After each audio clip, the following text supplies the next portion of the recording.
Good day, a blessed day today mga kagala. Unang isda ni kagala na lulutuin ngayong 2024. Meron tayo ditong nilinisan na timon-timon, freshly catch and clean mga kagala. Prepare muna natin.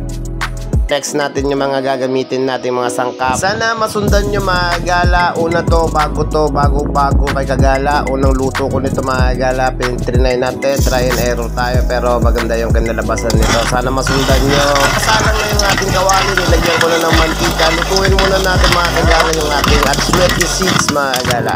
Isunod na natin ilagay yung ating freshly chop ng ating ginger, freshly chop ng ating tomato, saka yung ating freshly chop ng ating red onion mga kagala. Susutayin natin yung ating chop of ginger, kakaramelize natin mga kagala yung ating kamatis saka yung ating sibuyas. Lulutuin natin mga kagala for about 5 minutes, tapos ihahanda na natin yung ating freshly chop ng ating mga gabi.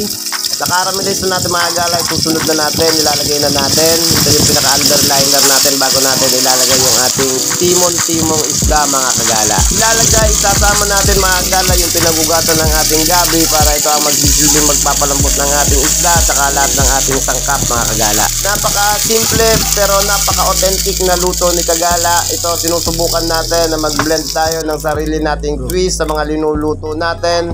Ihanda na natin mga kagala yung ating timon-timon, lagay na natin, ilubog na natin sa ating pinapakuluan para makasabay na mga kagala na maluto, mag-blend na lahat ng ating sangkap sa ilalim, maluto na natin para makapagparanghalian na tayo.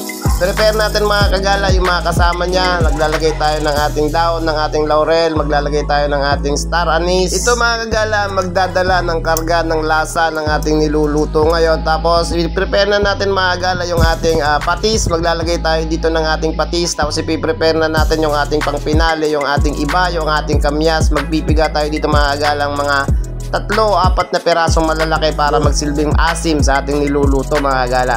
Lagay muna natin, iuna muna natin yung ating green chili para sa ating anghang ng ating niluluto mga kagala. Lulutuin natin mga kagala for about 20 minutes. Nalagay na natin yung ating mga sangkap. Lulutuin na natin yung ating isda. Antayin natin mag-blend. Maglalagay tayo ng million taste magic sarap mga kagala para sa adds ng ating lasa. Pang pinali natin mga kagala, ilalagay na natin yung ating iba or kamyas. Magpipiga tayo dito ng 3-4 na piraso para magsilbing asim sa ating niluluto. Ayun mga kagala, tapos na natin. Ito na yung ating another authentic na luto ni Gala ngayong 2024. Unang isda na ginawan natin ng twist.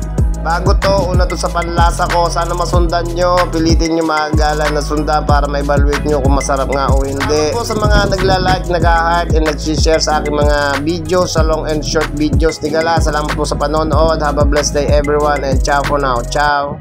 Ciao, ciao.